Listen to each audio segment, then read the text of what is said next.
Bonjour à tous, aujourd'hui je te propose un exemple d'exercice qui est proposé sur le site EduSchool de l'éducation nationale pour les classes de 3e. Et attention, tu vas voir, il y a du niveau, il faut s'accrocher.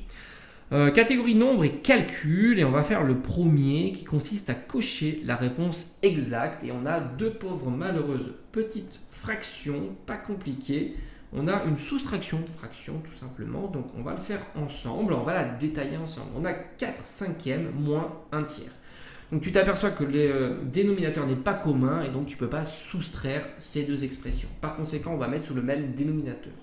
On va dire qu'il n'y a pas un dénominateur évident, donc on va utiliser la méthode classique qui consiste à multiplier en haut et en bas par 3 ici et en haut et en bas par 5 ici. D'accord que ça ne va pas changer l'expression de la fraction. Donc 4 multiplié par 3 que je divise par 5 multiplié par 3.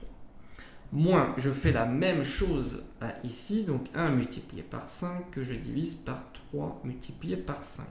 Ok. Donc maintenant on va le calculer, donc 4 fois 3 qui nous donne 12, 5 fois 3 qui nous donne 15.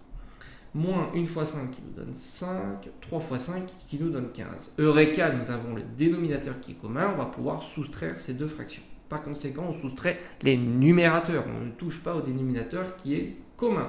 Je mets une grande barre de fraction, j'ai donc 12 moins 5 qui nous donne 12 moins 5, 7 quinzième. Eureka, on va cocher la réponse 7 quinzième.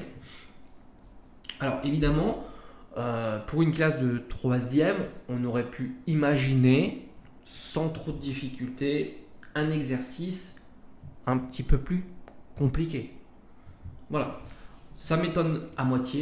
J'espère qu'en tous les cas, de ton côté, tu as pu le faire sans aucun problème. Mais si tu veux des exercices un petit peu plus compliqués, je t'invite à regarder les exercices que j'ai corrigés, comme le brevet, même 1995, qui est plutôt très bien sur les fonctions, par exemple. Allez, à bientôt.